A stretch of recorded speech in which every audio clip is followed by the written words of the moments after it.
25 এবং 26 ফেব্রুয়ারি 2009 সালে তৎকালীন বিডিআরদের পিলখানায় একটি অনাকাঙ্ক্ষিত ঘটনা সংঘটিত হয়েছিল এবং পিলখানা বিদ্রোহে আমাদের 57 জন কর্মকর্তা সহ 74 জন সেনা সদস্য এবং বিডিআর সদস্য তারা নিহত হয়েছিলেন পিলখানায়। তার পরিপ্রেক্ষিতে দুইটি মামলা রুজু হয়েছিল তখন 2009 সালে। একটি মামলা হত্যাকাণ্ডের জন্য 302 ধারায় এবং অপর মামলাটি ছিল 3 এবং 4 বিস্ফোরক দ্রব্য আইনে। 2010 সালে একটি গ্যাজেট প্রজ্ঞাপনের মাধ্যমে বক্সিবাজার আলিয়া মাদ্রাসা মাঠে দুইটি মামলার বিচার কাজ শুরু হয়। ওই গেজেট প্রজ্ঞাপনে ছিল যে দুইটি মামলার বিচার কার্য একই সাথে শুরু হবে এবং নিষ্পত্তি হবে, কিন্তু আমরা তৎকালীন পাবলিক প্রসিকিউটরের যে ভূমিকা আমরা তখন দেখেছিলাম, তারা 2010 সালে একটি মামলার বিচার কার্য খুব ত্বরিত গতিতে তারা নিষ্পত্তি করবার একটা উদ্যোগ নিয়েছিল, কিন্তু পাশাপাশি বিস্ফোরক দ্রব্য আইনের যে মামলাটি সেই মামলায় তারা একেবারেই স্লথ গতিতে মামলাটির বিচার কার্য পরিচালনা করেন। আমরা অনেক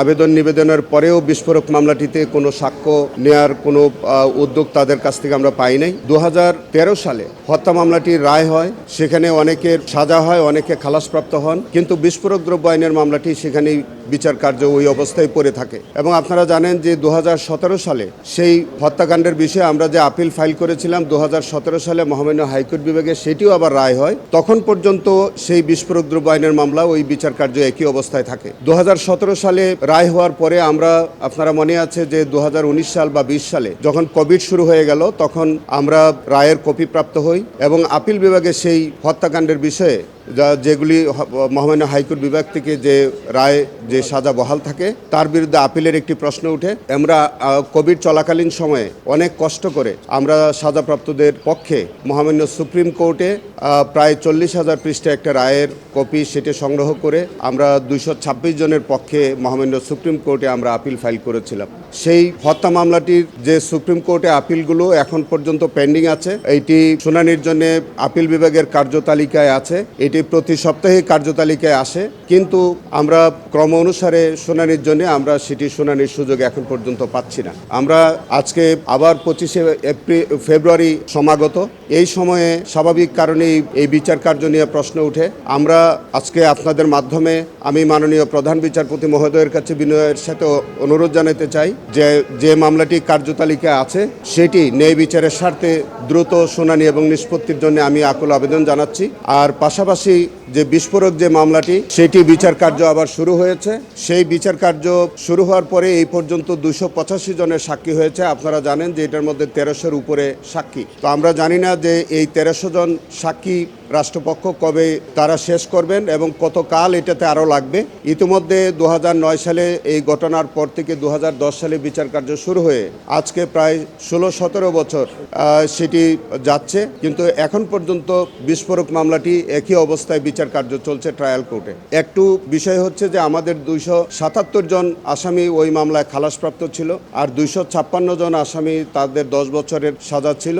যাদের 10 বছরের সাজা ছিল তাদের সাজাটা ইতিমধ্যে শেষ হয়ে গেছে এবং যাদের 277 জন যারা খালাসপ্রাপ্ত ছিল তাদের মধ্যে ইতিপূর্বে আপনারা জানেন যে গত 9 জানুয়ারি 178 জন আসামির জামিন পেয়েছে এবং তারা মুক্তি লাভ করেছে। আরও 100 জন যারা খালাসপ্রাপ্ত ছিল তাদের পক্ষে আমরা জামিনের আবেদন করেছি এবং যে 256 জন আসামি যাদের সাজা শেষ হয়ে গেছে তাদের পক্ষেও আমরা জামিনের আবেদন করেছি। বিচারিক আদালত আগামী 13ই মার্চ 2025 সালে সেটি সাক্ষী এবং এই আবেদনের উপরে আদেশের জন্য দিন ধার্য করেছেন। আমরা আশা করছি যে যেহেতু ইতিমধ্যে একই ফুটিংয়ের 178 জন আসামি জামিন মুক্তি পেয়েছে এবং সমপর্যায়ের অন্যান্য আসামিরাও আগামী 13ই মার্চ 2025 সালে তারা জামিনে মুক্তি পাবে মানে এই প্রত্যাশা আমরা করছি। আমরা আজকে এই ফেব্রুয়ারি মাসে যারা শহীদ পরিবার তাদের পরিবারের প্রতি আমরা সমবেদনা জ্ঞাপন করছি। পাশাপাশি যারা এই মামলায় নির্দোষ, যারা ইতিপূর্বে খালাসপ্রাপ্ত হয়েছেন, যাদের বিরুদ্ধে হত্যাকাণ্ডের অভিযোগ প্রমাণিত হয় নাই, যাদের বিরুদ্ধে বিস্ফোরকের কোনো অভিযোগ নাই, তারাও কিন্তু শহীদ পরিবারের মতোই ভিকটিম। এবং একইভাবে আমি বিশ্বাস করি যে শহীদ পরিবার যেমনভাবে ন্যায় বিচার প্রত্যাশা করেন, যারা নির্দোষ, ইতিমধ্যে যারা নির্দোষ সাব্যস্ত হয়েছেন এবং যাদের বিরুদ্ধে বিস্ফোরকের কোনো অভিযোগ নাই, তারাও কিন্তু একইভাবে ভিকটিম। অতএব যেহেতু আইনের শাসন, যেটা আমরা বলছি ন্যায় বিচার সকলেই কামনা করে, একইভাবে বাদী পক্ষ যেভাবে ন্যায় বিচার প্রত্যাশা করে, আসামি পক্ষ একইভাবে ন্যায় বিচার প্রত্যাশা করে এবং আইনের দৃষ্টিকোণ থেকে সব বিচারই সমানভাবে বিচার হওয়া প্রয়োজন।